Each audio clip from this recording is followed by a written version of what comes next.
Klarifikasi Ustadz Adi Hidayat tentang musik. Itu kan ada cuplikan yang viral ya, kurang lebih 2 menit lah ya. Kemudian diambil sedikit. Nah, materi yang diambil itu ada di pengkajian Ramadan yang dilangsungkan di Universitas Muhammadiyah Jakarta.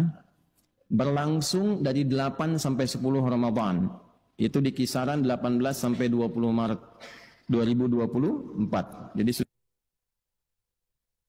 isi materi sesi 4. Bukan hanya saya, ada juga saudari Ustazah Oki Siana Dewi itu, ya, karena itu talk show sifatnya.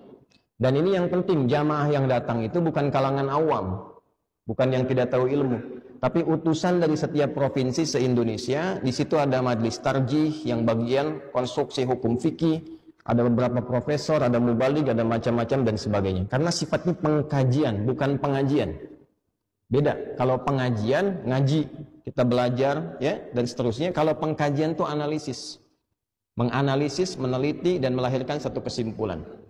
Baik, secara singkat dan padat saja, karena kita bagi dengan cepat, yang diambil di cuplik itu, diantaranya ada satu pertanyaan tentang hukum musik.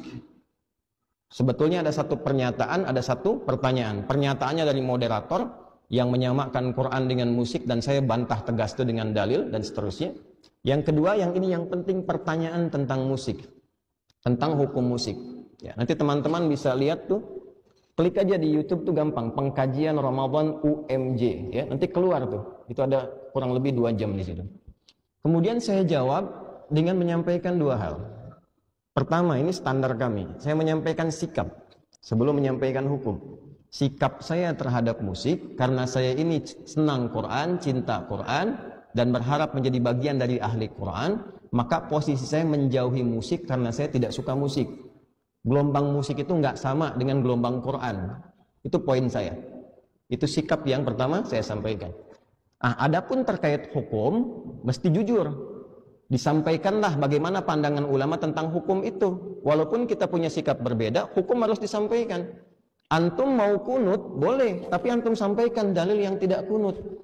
Supaya nanti saat ada orang tidak kunut, antum mengerti. Anda tidak kunut, boleh. Tapi ketika Anda tidak kunut pun harus disampaikan dalil yang kunut bagaimana.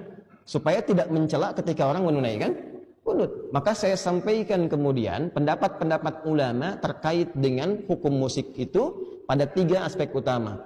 Ada yang mengharamkan mutlak, ada yang menghalalkan mutlak, ada yang menghalalkan dengan catatan. Saya uraikan secara singkat karena waktunya terbatas. Yang mengharamkan ini dalilnya, ini turunannya. Yang membolehkan seperti ini, yang mutlak itu langsung saya tolak, ini abaikan saja. Yang membolehkan dengan catatan begini, begini, begini. Kemudian didialogkan. Ya, yang satu saya turunkan ini yang surat Luqman ayat 6. Kemudian sampailah pada titik surat Asy-Syu'ara. Saya sampaikan makna Asy-Syu'ara jamak dari kata syair. Ya, syair itu artinya begini dan sebagainya. Nah, yang dicuplik itu yang itunya aja tuh. Ya, syair pemusik. Lalu disimpulkan dan dibuat sebuah framing. Ada surat musik di Quran, Ustadz ini menghalalkan musik. Nah, itulah yang terjadi. Nah, dan itu nanti bertanggung jawab di hadapan Allah Subhanahu wa Ta'ala. Kapan saya mengatakan saya menghalalkan musik? Dan sejak kapan saya mengatakan saya mengharamkan musik? Sikap saya jelas, saya menjauhi musik, saya tidak suka musik. Hanya pendapat ulama seperti ini. Jelas sampai sini? Nah, jadi kalau ada yang motong-motong, ada yang mencela dan sebagainya, itu semua bertanggung jawab di hadapan Allah.